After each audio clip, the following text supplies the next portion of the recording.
The first 5 years of his life was really challenging. For Mustafa to get there, he would have to learn at twice the pace of a typical developing child. And Mustafa is not. Before we started recording, you told me that he was a miracle. Scientifically and medically and everything, I mean, if you knew how delayed he was at 2, he shouldn't have made the progress that he made. I don't understand what autism is. Every single child that you encounter with autism is different. So when you give birth to your child, you have no reason not to envision all these things that we all envision for our children. So you almost have to mourn what you thought you could have. So during all of this, you got a divorce? He went to Lebanon for 2 weeks. The day he's supposed to leave Lebanon and come, mind you, the day before everything's normal. And the text message back was, there's no need, I'm not coming. And so everything kind of went down from there. I don't have a job, don't have a car, don't have insurance, nothing. I'm like, okay, I have 2 musibas in front of me. I have my son's health and I have my marriage that I have no idea what's going on with it. You sound pretty positive. You have to be positive because what's the alternative? You know, when you go to sleep and you close your eyes, you see things. A week from now or a vacation, you envision things. Everything was black. I don't even know what to dream of. I don't even know what to picture because everything's gone. You couldn't see a light at the end of the tunnel? Before we start today's episode, I just wanted to thank you for taking the time out of your day and giving this podcast a listen. And I also wanted to remind you that the only way this podcast will ever grow is with your support and with your help. So subscribe to the podcast, like this video, and now let's get the show started. Welcome aboard Middle East Airlines. والمتوجهة إلى طيران الشرق الأوسط يرحب مدينة تونس العربية.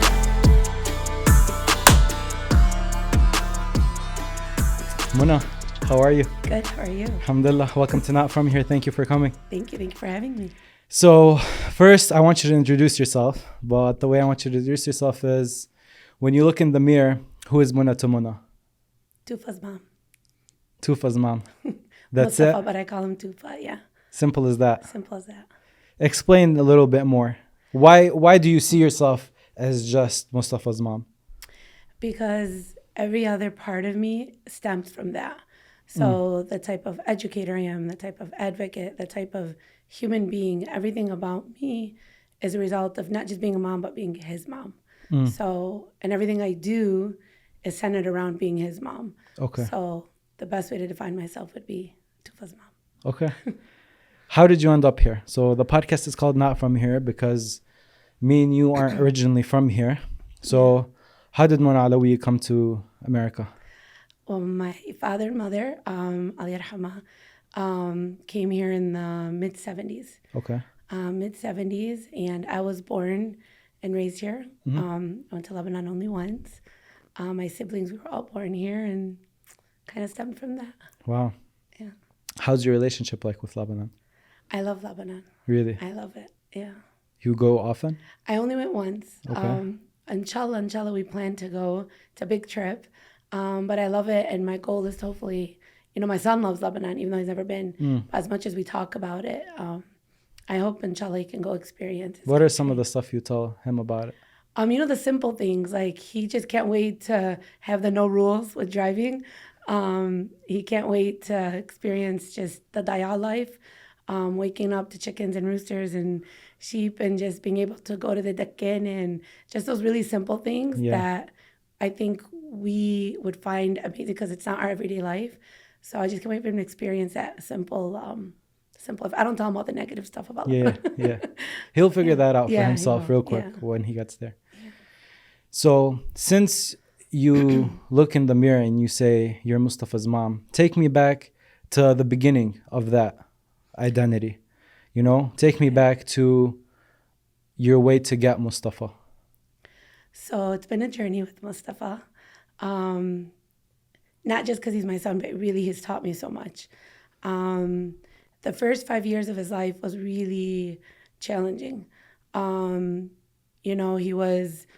Pregnancy was fine, everything was fine. Alhamdulillah, his infancy was fine. But as he grew, I started to notice, because I was in the education field, so I started to notice, okay, he's not imitating, okay, he's not talking, he's just like a grunting. There's something going on here. So about 11 months, I noticed every time I pick him up at the daycare, the other babies are blowing kisses or doing Fero Jaco. Mustafa's not.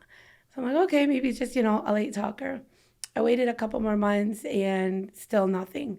So I'm like, okay, there's, more to this. He's not waving by, clapping, at any of those milestones that are very simple, he didn't do.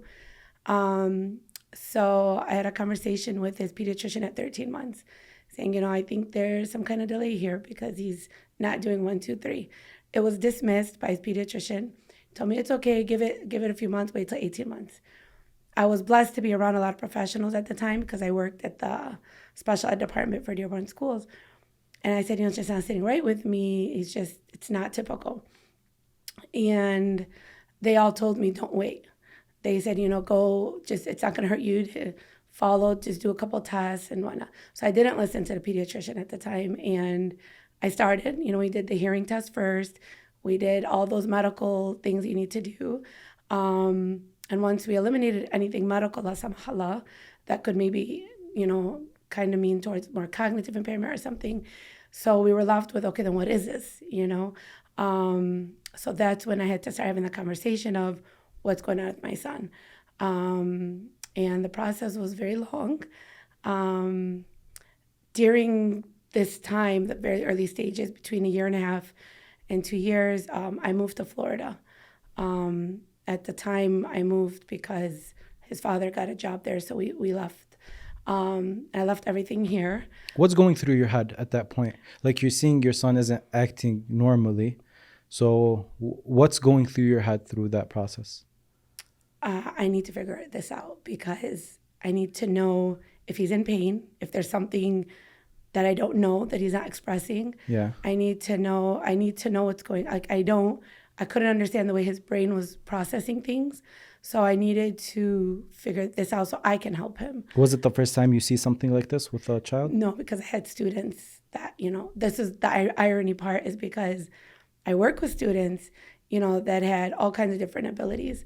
And then to find myself now in the parent seat of it, I'm like, this is weird. Mm-hmm. I'm usually on the opposite side of the table, and now I'm on parent side.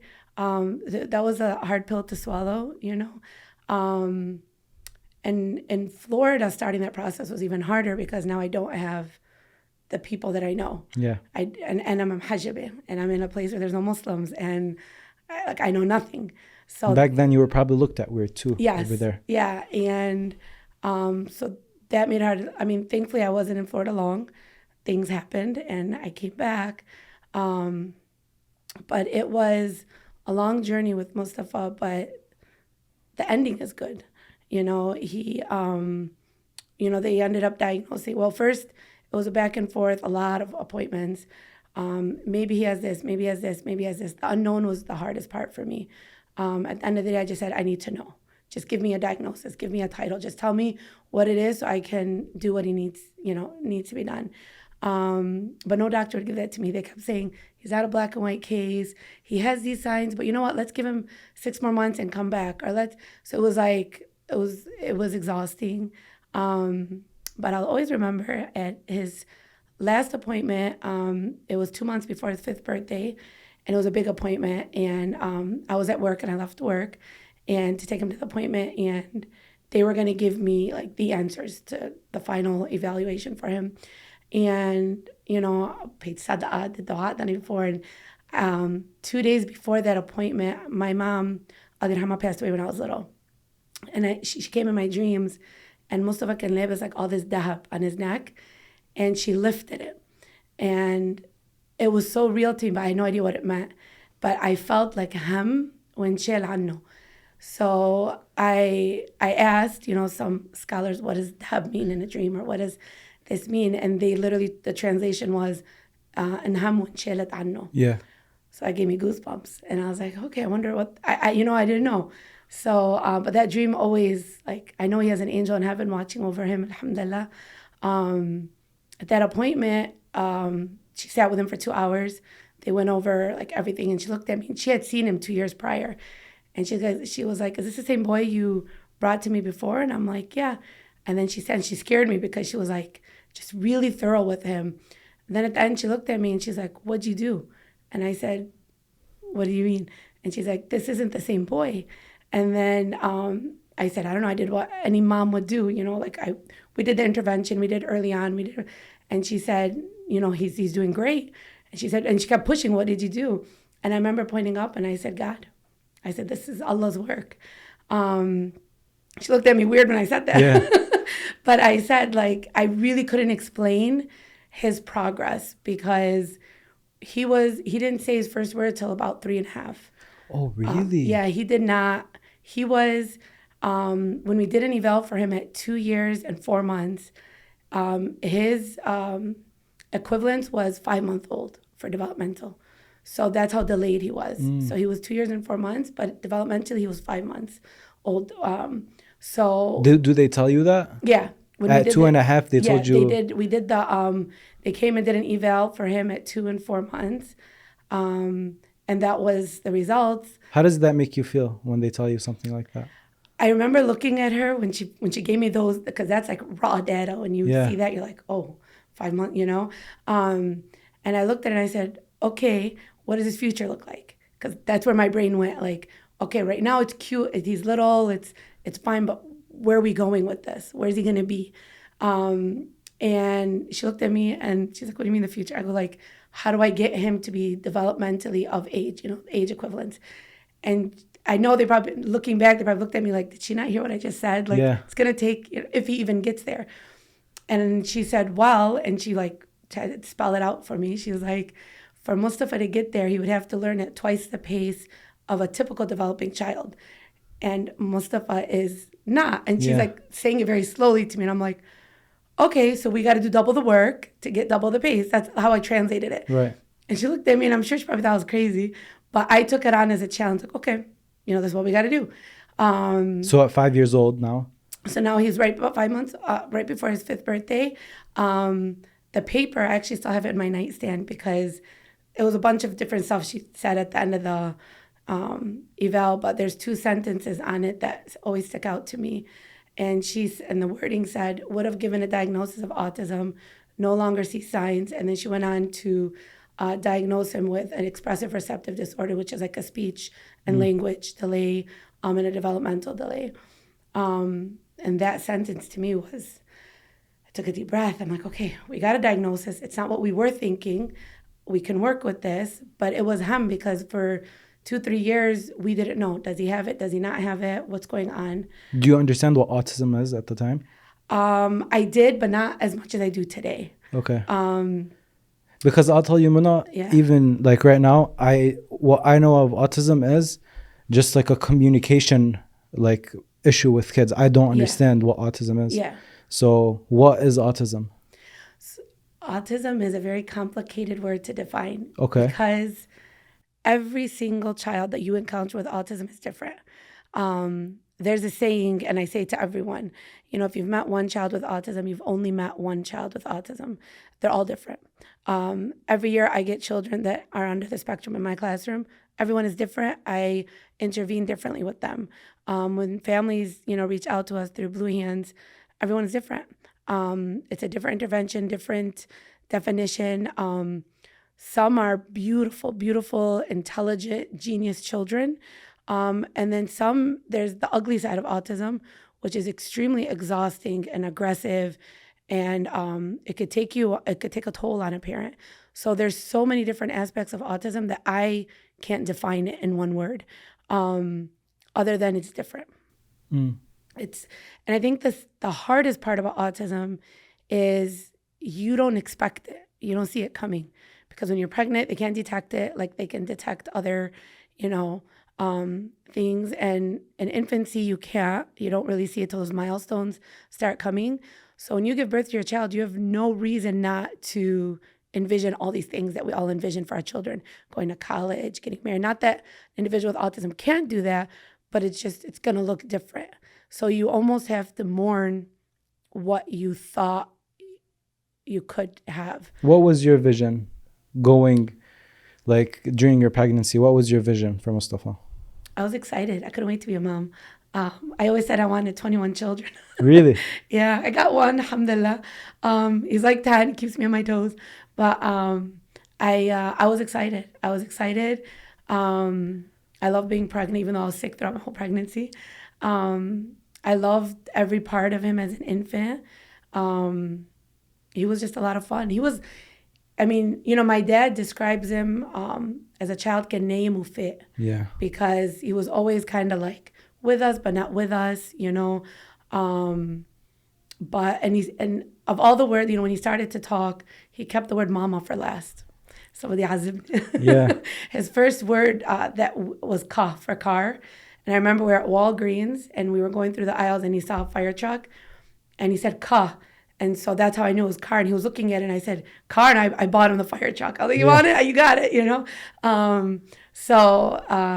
that was kind of how he started to speak at 3.5. It was like ka, da for door, stuff like that. Yeah. But those were sounds and we embraced that progress. When I left that appointment, the one before he was 5, I remember we went to my dad's after my dad, he was so cute, he made a big sign saying, congratulations, job well done. Because even though he got a diagnosis that day, but we celebrated his progress. Yeah. Because who he was at 2 years old is completely different than who he is at 5 years old. And I always remember that. Like, if I look at his videos when he was younger, he's doing sign language in the videos. There's a video of my dad's birthday, and most of us doing more with his hands. And all my family learned sign language from Mustafa. And my dad, you see my dad who's like not born here. And, he's like, that's an Arab man. He learned sign language, and he was doing more with Mustafa. He's like, oh, you want more? And he's doing the sign language. And then Mustafa clapped and they sang. And so, I give credit to Allah Akid subhanahu wa ta'ala for blessing me with Mustafa's progress, but my family really supported him. Like whatever he needed, my grandma, Ali Arhama, who doesn't even speak English, picked up English, a few words here and there to communicate with him. Yeah. So they were all, I was very blessed to have that support system. Before we started recording, you told me that he was a miracle. Is that why he was a miracle? He's a miracle because scientifically and medically and everything, if you knew how delayed he was at 2, he shouldn't have made the progress that he made. I didn't do anything different. I did the intervention, which I highly encourage every parent to do. We did the early intervention. We got the speech therapist. We got him. He started school in a ECDD room. I did all those steps, but other parents are too, But I guess I try. I don't want to give false hope with my son's story, but I also want to give hope because not every child is going to go from being nonverbal to verbal in a couple years, but Mustafa did.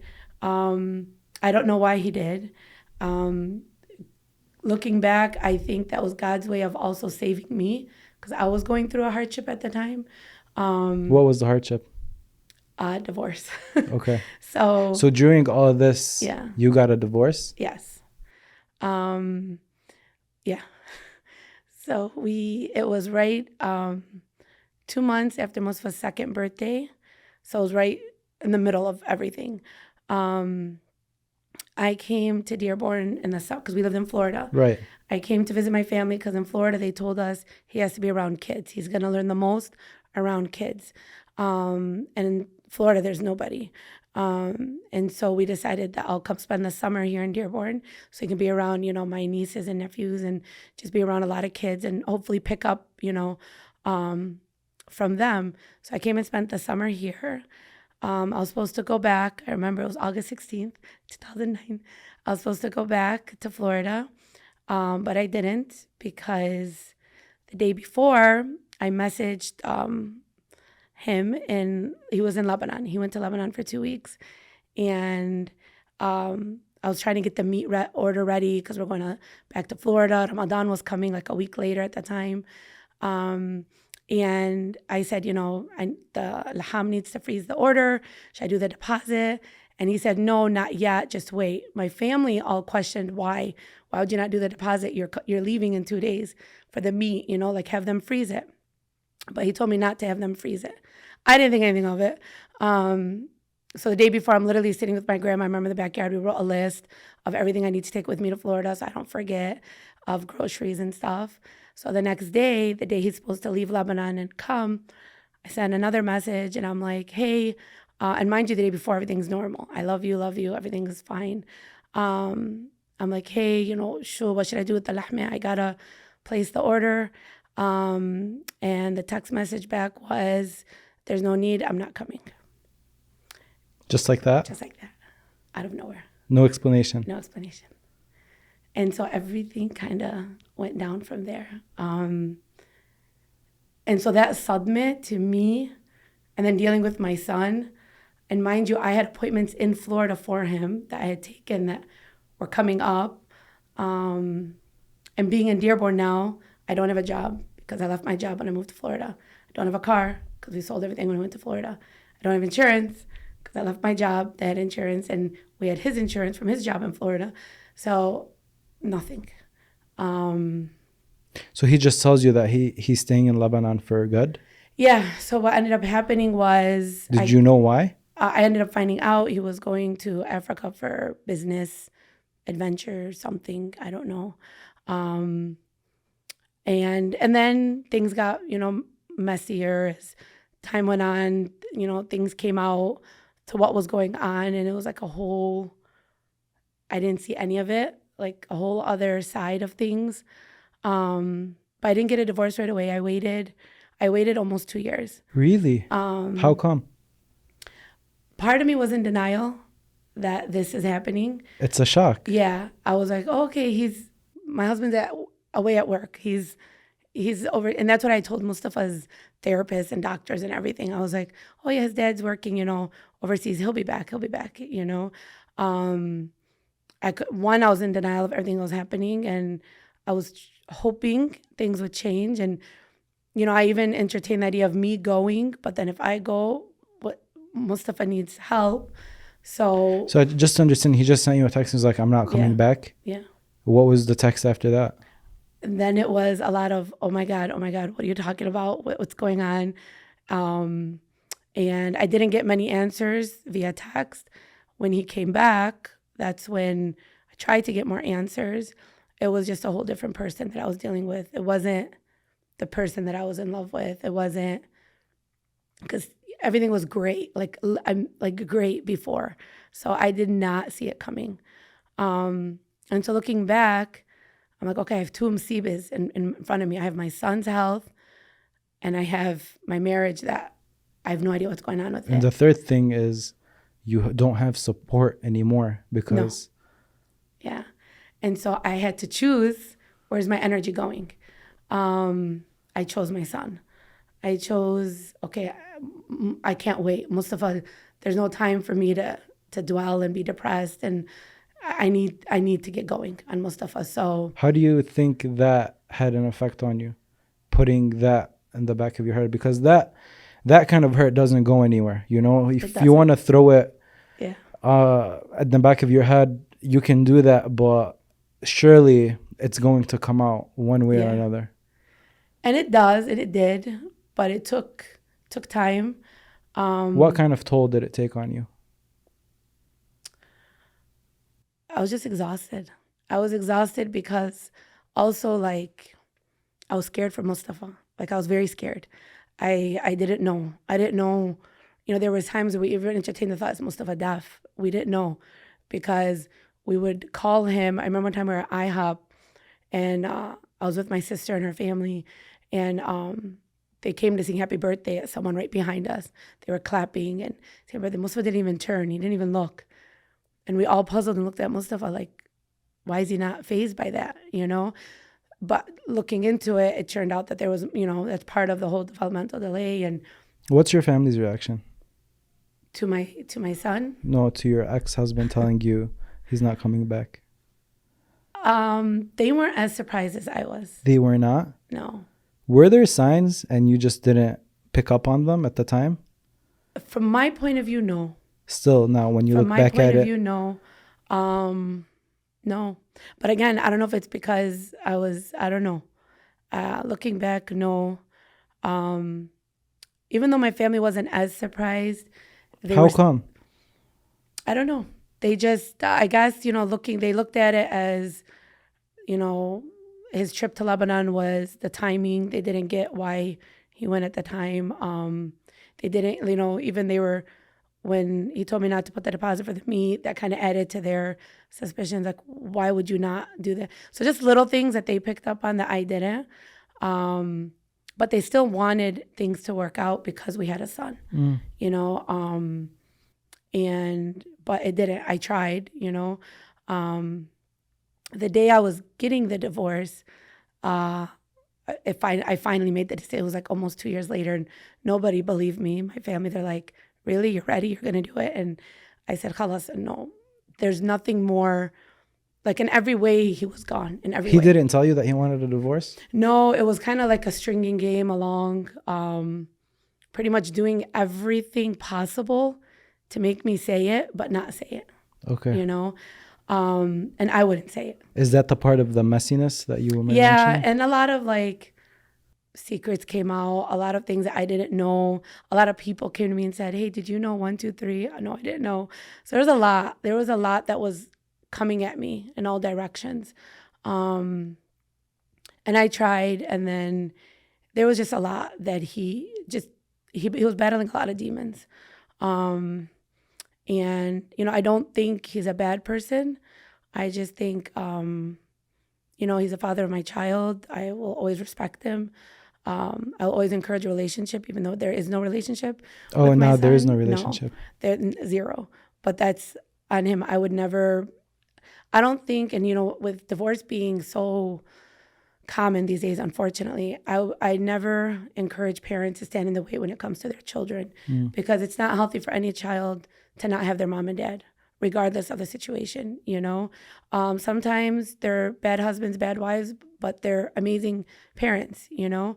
So if you can take a step back and put your ego aside and let the parent be a parent, I totally encourage that. I tried to encourage it for them, but it just didn't happen. And now my son's at an age where it's his call. How did you feel it affected him growing up? Mustafa was really good at not talking about it much. I think he was hopeful as a kid, you know.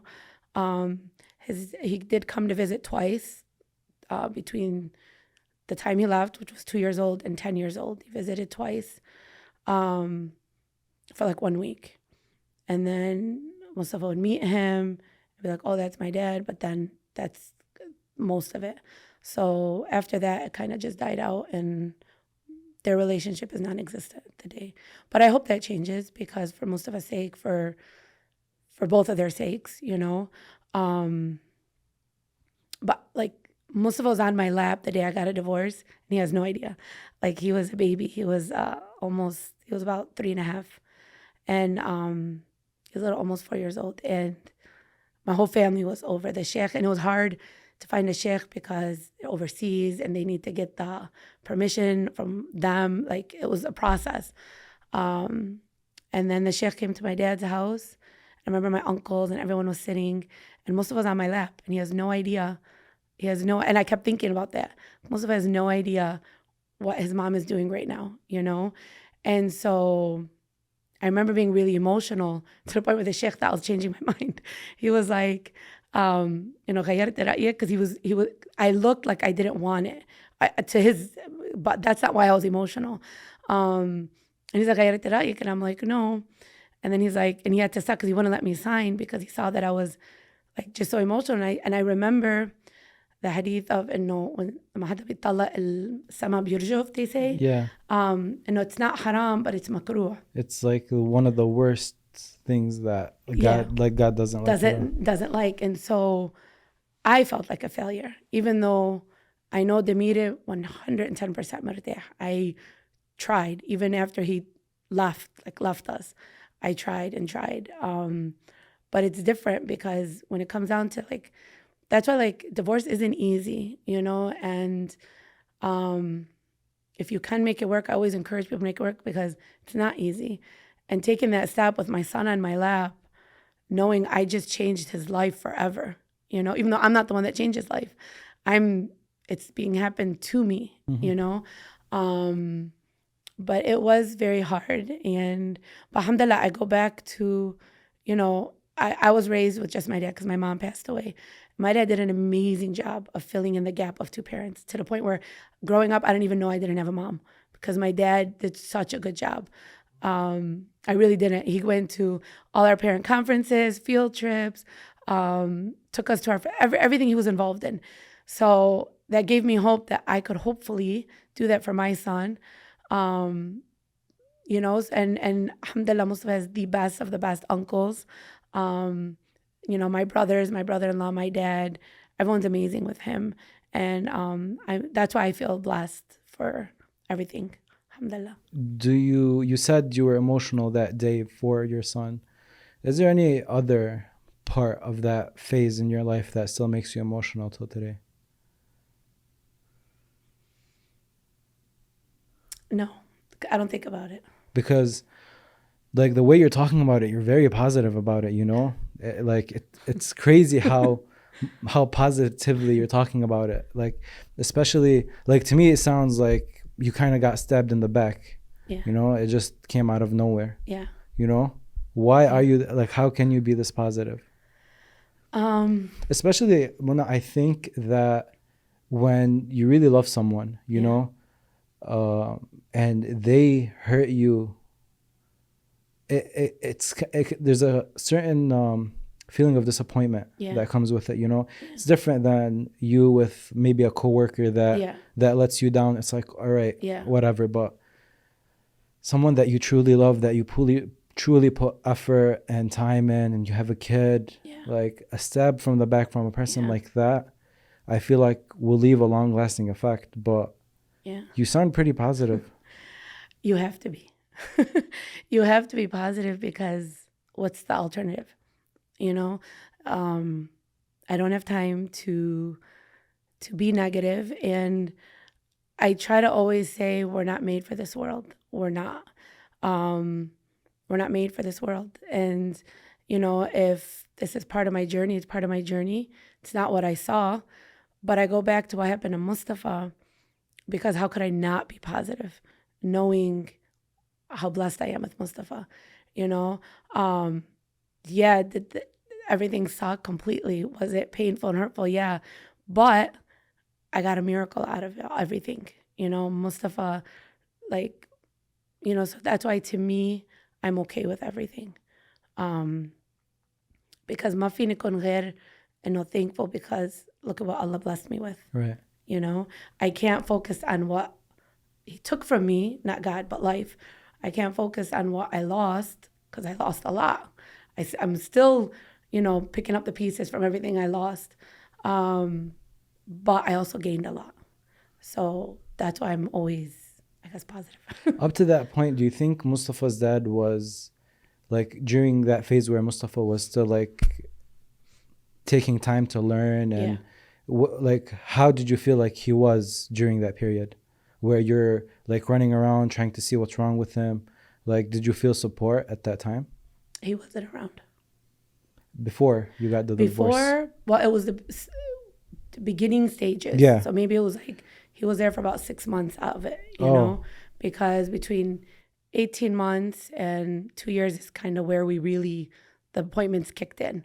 The first appointment when he was 13 months it was just a simple appointment. I brought up my concerns, but everything else was picked up. He really wasn't, no. My father was very supportive. My father, Mustafa had to get a couple procedures done at U of M Ann Arbor, and my father's the one that took us. He was in Florida at the time, doing God knows what. Wasn't supportive. How does the rest of past your divorce, how as Muna do you start building yourself up again from zero? It was hard. I remember I had to go get a job because I'm like, okay, I need a job. And I couldn't go back to the schools because that would need commitment, like an 8-hour commitment.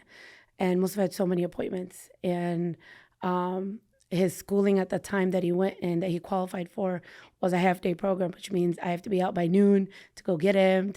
So I had to get a flexible job, and that's where Greenland came in. And I took a job as a cashier, which was big step down from where I was. Of course. But that's where my reality is. I remember I worked at like Dearborn Kitchenware for a little bit. I worked at a meat market. I try to find these easy jobs where I can come and go, be flexible, which was hard. I'd be lying if I said, oh yeah, I embraced being a cashier after, working in the school district, but that's just where life took me. But I ended up loving it. I ended up really embracing that experience, I'll always say my years being a cashier were some of the best years of my life. Really? Because I got to connect in a different way. I got to connect to my community. I got to connect with, people I haven't seen in a long, because you see everybody at the fruit market. Right. And I got to learn the business world, which is different than the educational world. So it was just a new experience. They were so flexible with me. I needed to go, I needed to come, most of it as an appointment, his school, whatever the case may be. And so that's where I started, got that job. And then I eventually, with the help of my family, we got a car. And, slowly but surely, I remember looking at like simple things, like when I'd be ringing up a customer and I'd be like looking at the bell peppers. I'm like, oh, they only cost $1.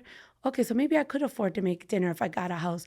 And then I'd be like, oh, they only cost $1. Okay, so maybe dinner would cost about, like I started to do the math so I could see, could I afford getting a home? Could I afford making food? Could I afford filling up a fridge by myself? Like, because being a single parent, you got to think of all that. You got to budget everything. So I started to notice stuff like that because I never noticed that stuff before. So I started to look and try to see, can I do this? Can I? And slowly but surely I did. Alhamdulillah, I want to say when I went back to school in 2019, because at that time, Mustafa now was in middle school. So he was independent. He's doing great. I could finally now start to build our life a little bit. Whereas the first 10 years was survival mode. Yeah. It was literally and I'm still in survival mode, but a little more comfortable. Yeah. Whereas the first 10 years was literally, it was just hard. And yeah, when I went back, I graduated in 2020 with my bachelor's. Mustafa called Channel 7. Really? Yes, he had them because I didn't have a graduation because it was COVID. And so he called, he's so funny. He called the Channel 7 to come out and do a news report on me, which was so embarrassing. Did they really? Yeah, they came out and they did a parade, the COVID parades. Yeah. They came out, my family put it together and they were so cute. And that's so nice. Yeah. And so yeah, the news, they were, alhamdulillah, and since I graduated, and I graduated with my master's inshallah next semester.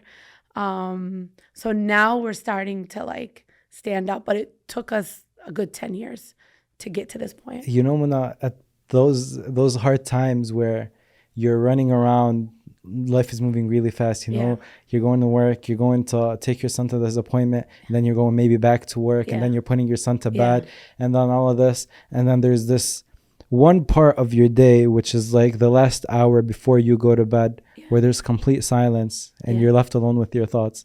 At that time, what was going through your head? What am I going to do tomorrow?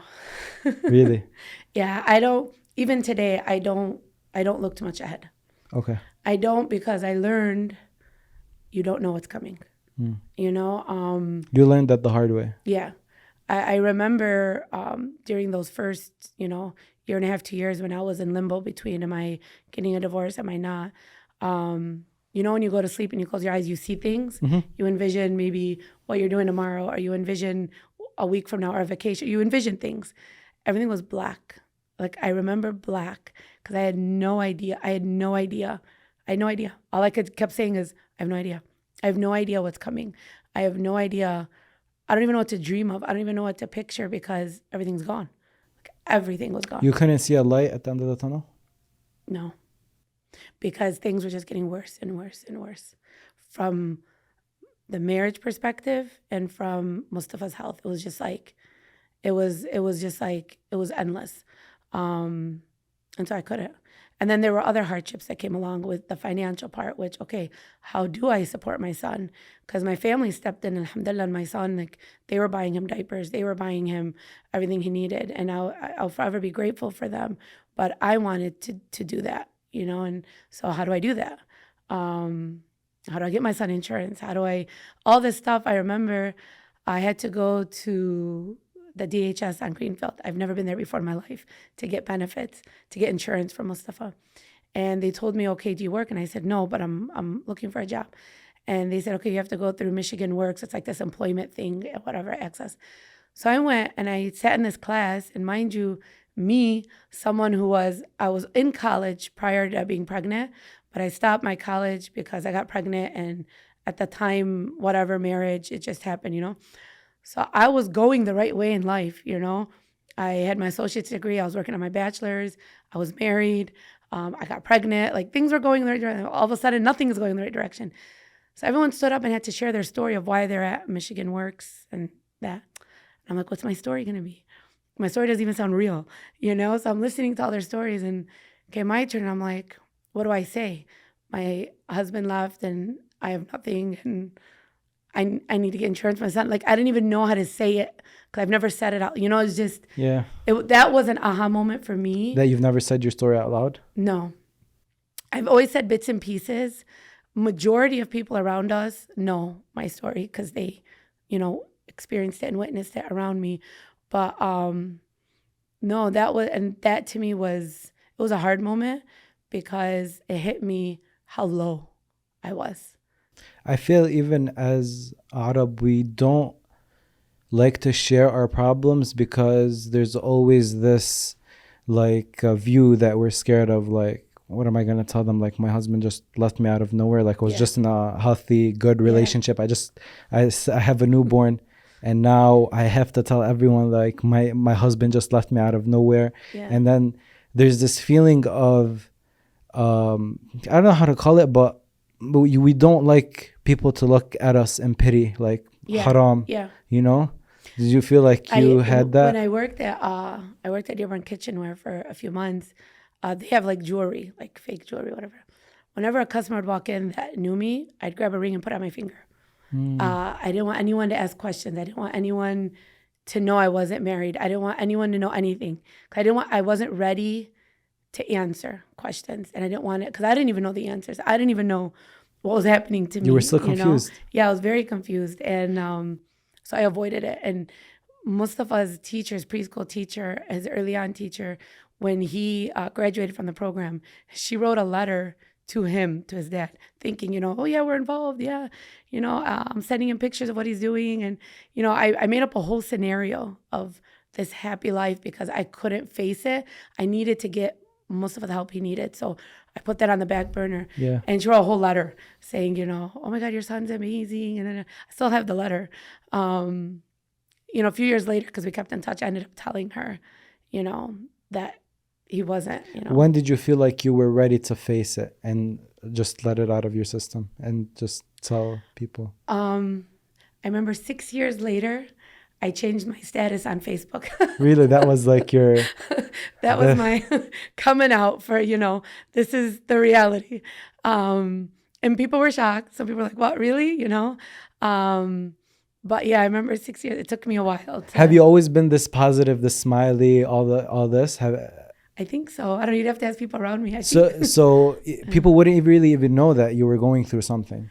Probably not. Yeah. Because there's a lot of people that you can tell from their face, like, oh, haram, this person's going through something, probably. Yeah. No, because alhamdulillah, even today, who doesn't have struggles? Everyone has struggles, and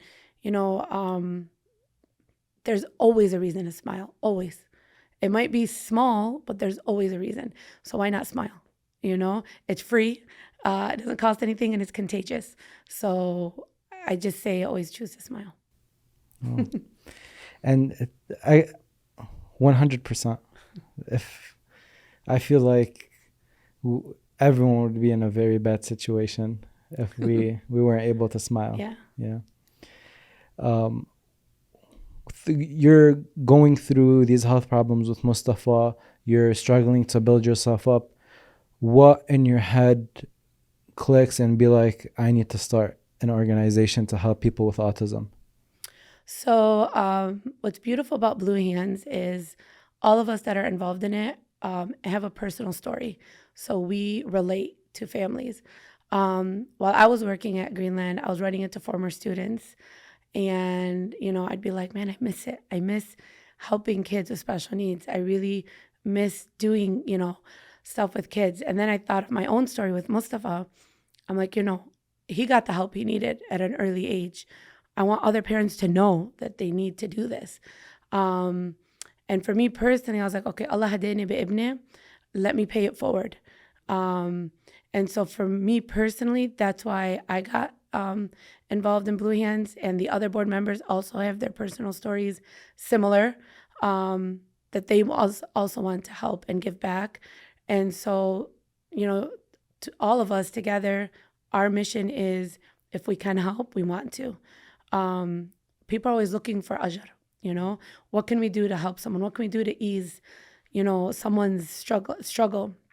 If we have the opportunity and we are blessed, Allah subhanahu wa ta'ala gave us the opportunity. Every time a parent reaches out, I say, alhamdulillah, because one, they're giving me the opportunity to help them. And I'm able to pay it forward because Allah helped me in ways, and I'm forever indebted and forever thankful. So I need to give it back. Yeah. So that's why for me personally, Blue Hands is important. Yeah. And when that happens, but you said every case is different. Yes. Every case with autism is very different than the other. Yeah. So Mustafa had a specific case, Yeah. and from what I understood from you, he actually got better. Yeah. But when you see kids with extreme cases, with maybe stuff you didn't expect, how does that shock you? Like, what did I get myself into? No, it doesn't shock me. It breaks my heart. It breaks my heart because why isn't our community helping more? I said earlier, I can't define autism because there's so many different angles of autism. There's a beautiful side of autism, a side that you should embrace, but there's also a very ugly side. There's a side, and if you knew the stories that we knew, you wouldn't sleep at night. Talk to me about the stories.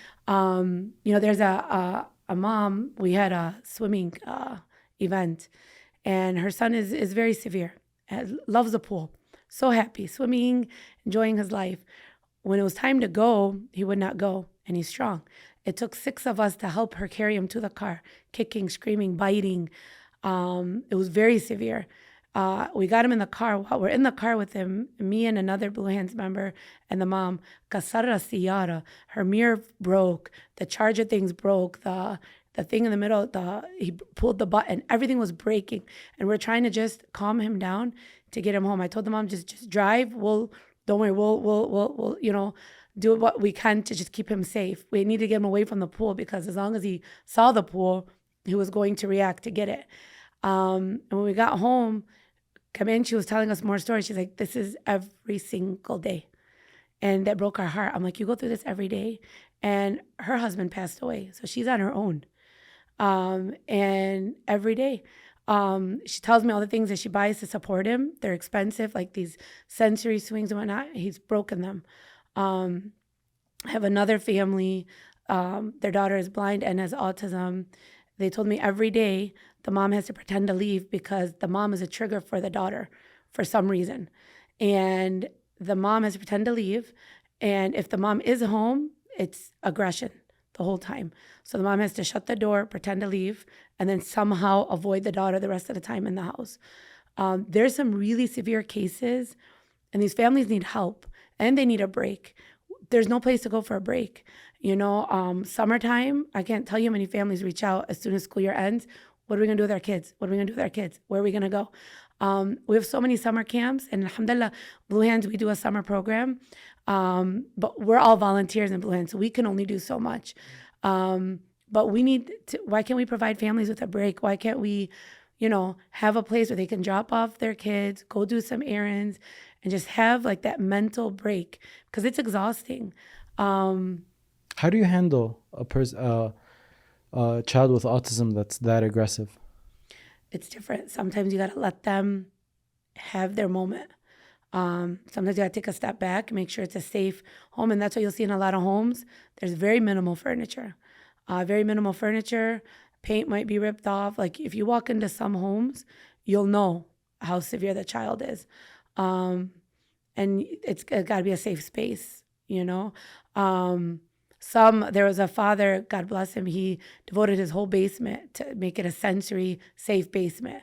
He did padded walls, everything for his daughter. That's her space. Then it flooded and he lost everything. And so we were helping him try to get what he could back.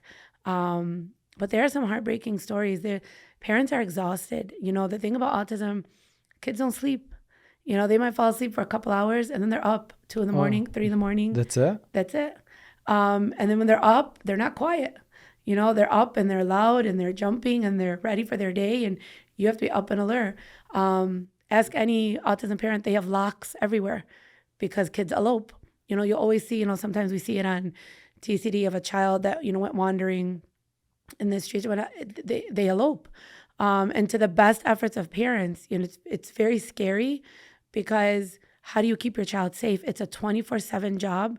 You can't close your eyes for a minute. You're never, like, I can't speak for them because I'm not in their shoes. But just from what, you know, is expressed to me, you're always on your toes. And it's very heartbreaking that their family's going through this alone, you know, and that's what we are here for. You shouldn't go through it alone. Even if it's just to vent to us, call us, talk to us, let us help you. Maybe there's interventions that you don't know about. Maybe there's supports you don't know about. Maybe we can help. Because it's very sad. My dream is to help every single parent just يرتاحوا شوي. Like I wish من كل قلبي I can just give them the أريحة. Because you'll see it in their eyes, they're exhausted. And it's draining. And it's draining for the child because the child is also upset about something, you know, he's trying to express something. It's you know, every behavior is a communication. So what's going on with him? Why is he upset? You know? So it's a complicated, it's very complicated, but also very sad. You know, when you're saying this, I had Yasmin Hamid here. Yeah, I love her. A few days ago. Yeah. And she said one sentence that hit home with me. Yeah. And she said, parents with special needs, they just want to be normal. Yeah. They're like yeah. everyone's trying to advance in their life Yeah. and maybe get a bigger house, a nicer car. Yeah. And then you have these families that are struggling just to be normal. Yeah. Just have a normal, you know, I always say, and parents think I'm crazy when I say this, but I say when you have a child with special needs, it's a rahmeh. And they look at me like, what do you mean it's a rahmeh? It's anything but. I'm like, no, it is. Because you understand the value of the little things. You know, Mustafa, for example, when he was little, he didn't point. You know, and you see kids all the time point to things. Oh, look, ice cream truck. Oh, look, truck. That was part of the delay is when I would point, he would look at my finger, not what I'm pointing to. And that was another sign that he could have potentially had autism, but he didn't. But he had all the warning signs, like all the red flags. So when I see a little kid pointing, I'm like, oh my God, how cute, he's pointing. And the parents look at me like, so? But I'm like, that's a big deal. You know, that's a milestone. And like, I've learned to value those things. And so I think when you have a child, especially, it's a rahmeh because you truly understand not only the value of the little things, but even of this life. You know, like, it's so much easier said than done to be patient, of course, you know. But of course, we said Allah loves those who are patient. But I mean, even patience runs out of patience, of course. You know. But you do learn those values, you know. And our mission with Blue Hands is we try to give families those normal experiences, quote unquote normal. Going out to eat sometimes is a huge challenge, you know, because we have a very judgmental society, you know. Ma birhamo. So if they see, you know, when I worked at Greenland, there was a child jumping up and down in the car, like going crazy. I knew there was something up with him, you know? So and he was screaming and in the car. And I remember someone that was in front of her said, Shufa ibnik. And I was like, you know, and the mom, I could tell, كتير استحت, you know? So it's heartbreaking. Yeah, أنا جاوبت عنها. I go, yeah, شفت ما أهضموا ابنه? Like, yeah, he's cute, he's leaving alone. Like, it's not إنه الولد بلا تربية. You know, and the mom is not saying something because she's, you know, ignoring it's because she knows this is who he is, you know, and she's letting him be free in his world. And that's okay. You know, why do we need to why do we need to make the kids fit into our world? Why can't we go to their world? You know, we need to see it through their eyes. One time, Mustafa, when he was younger, at the park, he would just go, instead of playing at the playground, he would go to the fence and just stare at it up and down, or the walkway to go up. Instead of playing, he would walk slow up and down, just staring at the pole. And it bothered me. I would see him do that, and I'd go get him and put him on the slide. I'm like, look, Mom, going on the slide. What part of it bothered you? That he's not playing. I was like, does he not know how to play? Did he not see the slide? Did he? I thought he didn't know. And I remember bringing this up to the lady, the coordinator that was working with him. And I said, what can I do to encourage play at the park? She's like, why? What is he doing at the park? And I told her, she goes, so what? Let him do that. I'm like, no, he has to play. Like, he has to go up and down the slide, and he has to go on the suit. She goes, let him do it. And then I was like, but she's like, he's fine. She goes, is he mad when he's doing it? I said, no. She goes, is he crying when he's doing it? I'm like, no. She goes, he's happy. And I was like, oh, yeah, you're right. And it made me think of things like, why do we want them to do things our way? Let them do it their way.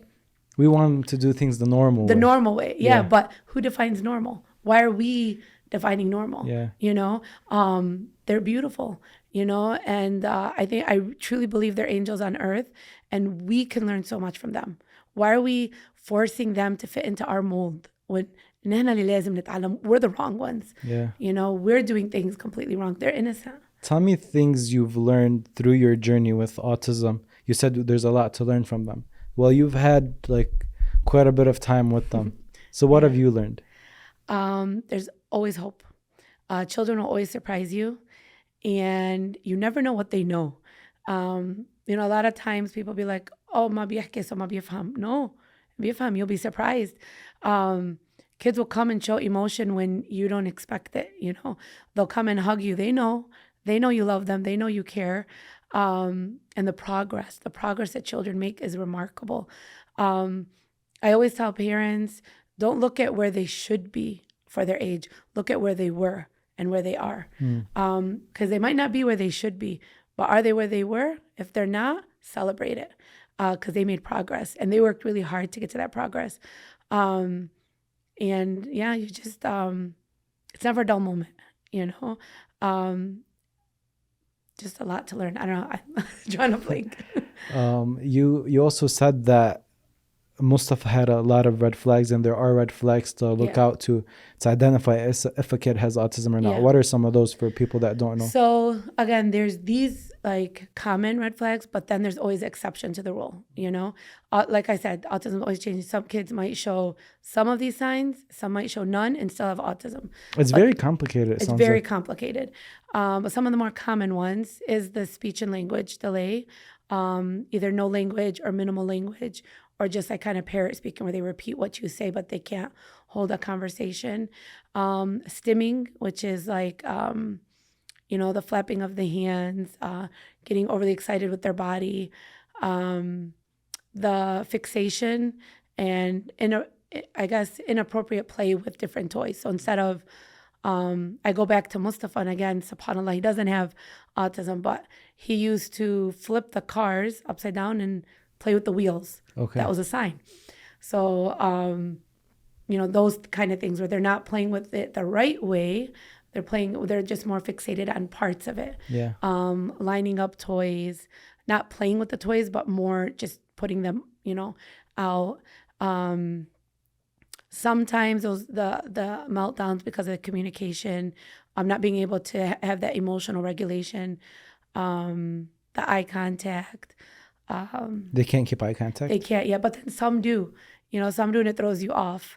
So there's so many different, the finger pointing, the imaginative play. So, you pretend to have a restaurant, pretend to play with food. I used to get Mustafa this little toy cat, and I'd go over and over them. Look, mama, meow, meow, meow, meow. I really wanted him to just pretend to play that the cat is a real cat and say meow. He never did. But just those imaginative skills. So those are just some of the common ones. But again, you'll find kids that are the exception to this. Yeah. Is Mustafa developmentally where he's supposed to be right now? Yes, and exceeding. Okay. Yeah, subhanAllah. He's exceeding. He was discharged from speech and all that in first grade. And alhamdulillah now, I mean, he's a teenager, so I'm having those issues. Yeah. But alhamdulillah, no, everything is good to go. That's And good. yeah, alhamdulillah, What's the worst thing I can do interacting with a person with autism? judging them. Mm. Judging them and having an expectation. You want to meet them where they're at. You know, if they're not doing something the way they're supposed to do, it's okay. You know, give them that space and time to show you what they can do. I met more of Jafar right now, interacting with a child with autism that isn't my child, isn't a relative to me. Yeah. He's just a kid that I've met, Yeah. you know, at a family, like at a gathering. Yeah. What's the worst thing I can do to, like, Treat them differently. Mm. Don't, because you shouldn't treat them differently. Treat them like you would any kid. You know, if you would go up to any kid and say, hey, high five, you know, or if you'd go up to any kid and kick a ball to, even if he doesn't respond, but treating him, you know, with that dignity of like any other child.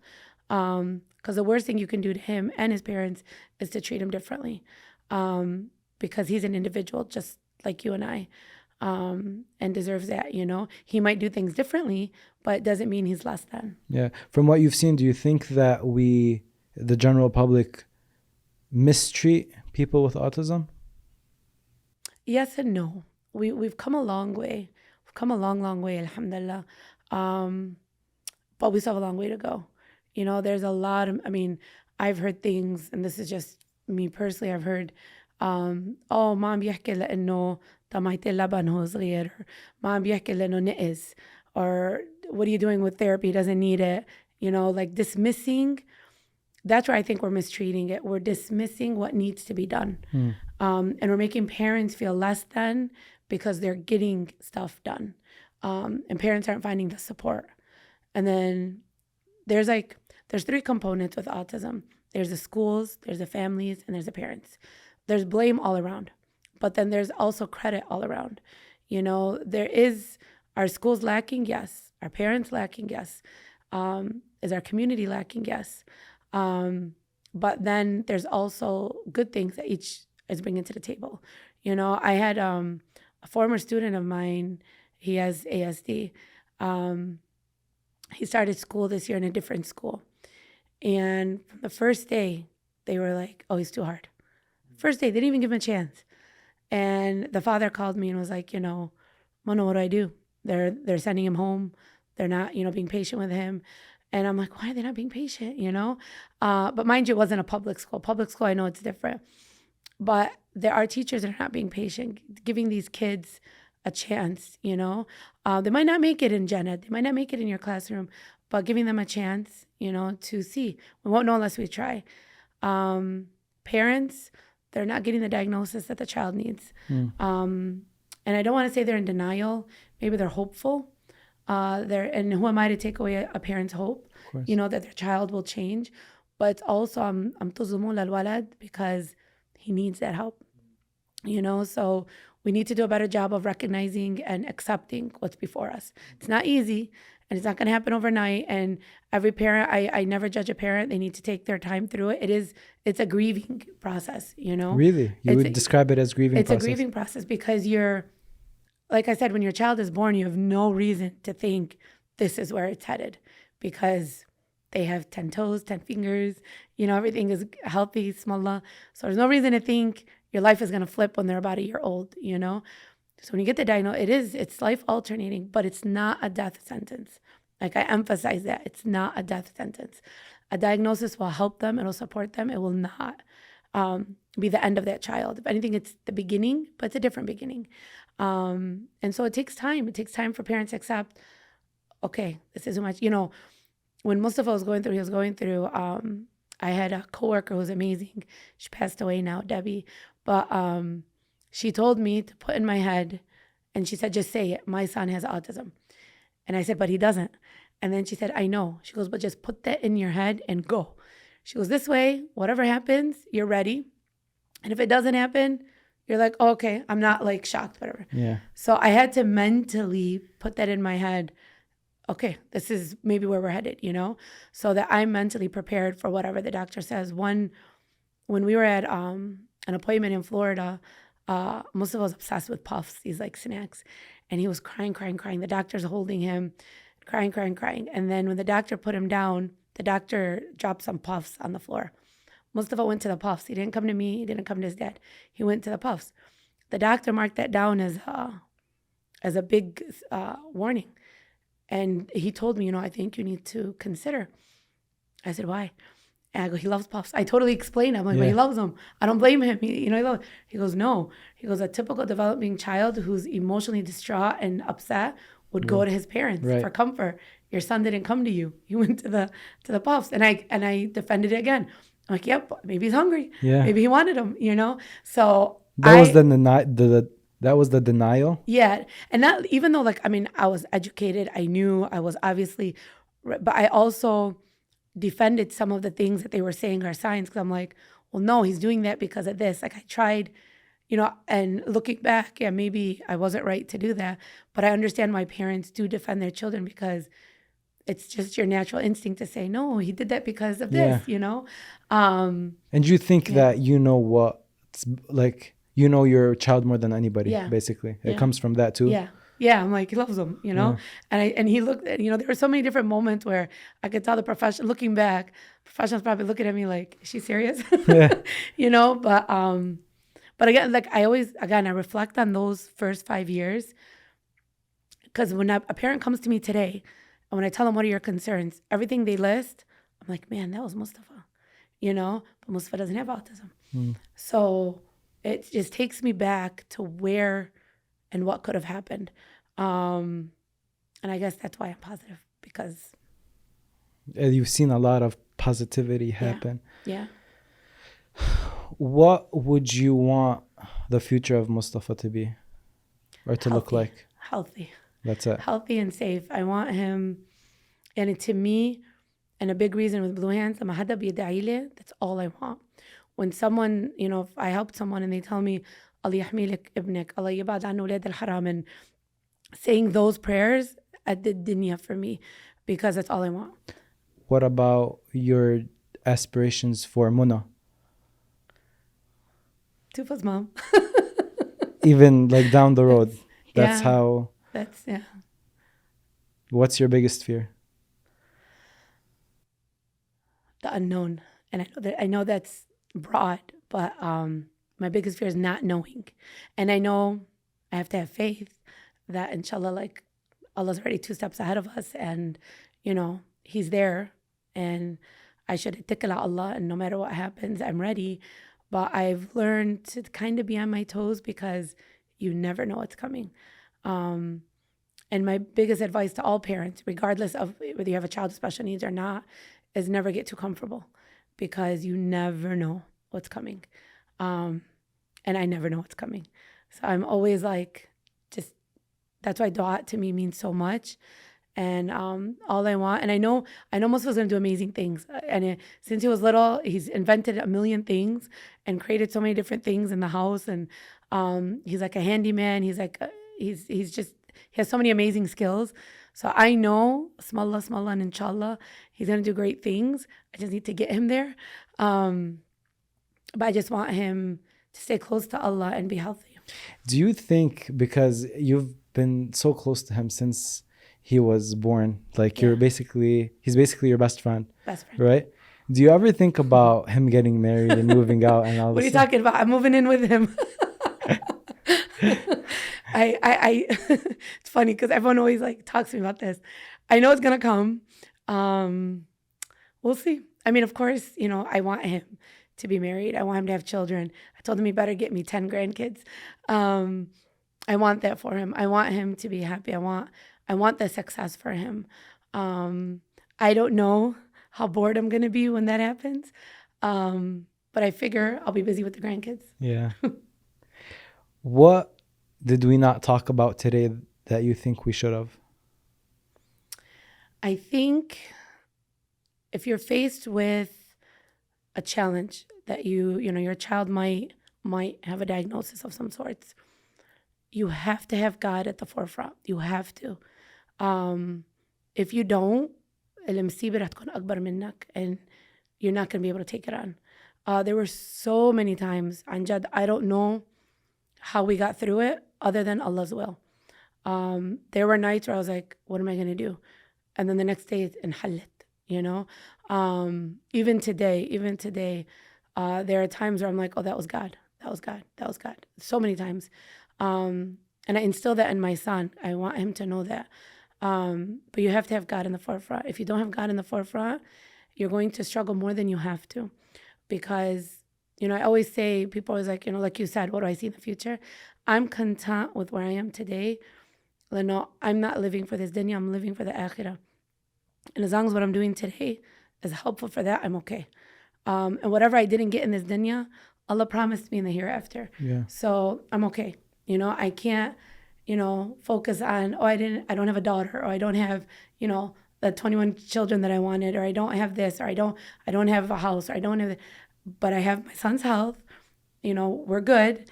Alhamdulillah, I have my family. So I'm like, everything else, Allah bi'awad. Yeah. You know, if not here, bil akhirah. And I really think people need to really put that in the forefront of that. Otherwise, you're never going to be satisfied. ورح تتعذب. So why تتعذب? خلاص اقتنع ب what God gave you and say alhamdulillah. Yeah, You know? I absolutely agree. Did you want a girl? I did. I Yeah. was actually sad when I found out I was having a boy. Really?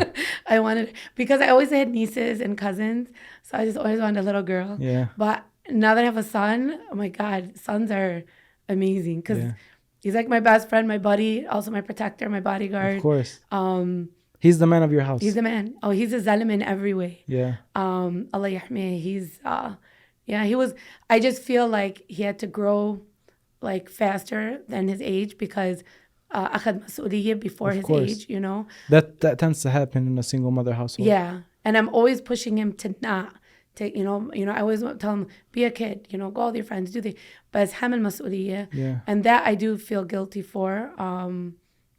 But it's not in my That's hands. a good thing though. Yeah. Alhamdulillah. I know everyone tells me that. Everyone Yeah, says that's a good it's thing. okay, خليكن, you know, but I think it's the mom's guilt. But نريحن, you know, Yeah, we want to yeah, be of like, course. but alhamdulillah, I'm very proud of him. I'm very, very proud of him. I just don't, anyone out there who has a child with special needs, I don't want them to struggle alone. Because you're not alone. Believe me, other parents are going through it. Other parents know your heartache. You know, so there's no reason. يعني خلينا نشوفهم بالمجتمع. خلينا, Yeah. you know, خدونا. Alhamdulillah, the gym is doing an amazing job at providing more inclusion. The community is too. So take them out, you know. Let people look, you know. Stare back. You know, like حقهم يظهروا, حقهم يشوفوا Of الحياة. course, they have to. You know, so don't bottle it up. Like, you know, seek support because we do have support. And alhamdulillah, you know, currently we have a virtual support group of over 200 parents. Oh, really? Yeah, alhamdulillah. That's And beautiful. yeah, alhamdulillah. And it's, they all support each other and it's beautiful, you know. Someone will vent one day or someone will send a message, hey, you know, I need a dentist that works good with kids. Does anyone recommend one? Or, hey, my child is going to this school. What do you think? Or just that, you know, communication. That you're not alone. You're not alone, you know. And I always tell parents, share your story because someone else يمكن يلاقي روح فيها, you know. Because if we're all silent, how are we going to learn from each other? Of course. You know. And I hope people listen to you today and actually Thank you. like grasp onto your story. Like what you went through isn't easy. It's very difficult. But there's harder. Yeah. I always, you know, it wasn't easy, but there's always harder. Well, I survived it. You know, it didn't kill me. Yeah. So, alhamdulillah, you know. Do you look back at like now when you look back at everything that happened? Do you think about a day in specific and be like, I wish I would have acted differently that day? Or I could have changed something that day? No. No. Huh? I'm You're very content. Yeah. Yeah. Because I looking back, I tried everything. I reacted, I think, actually calmer than you would expect, you know. No, I think, yeah. That's good. I hope you always have this positivity Inshallah. going on. Thank you I'm so not always much. positive, but inshallah. Thank you so much, Thank Muna, you. for your Thank you time. for having me. Of Thank course. you. Thank you.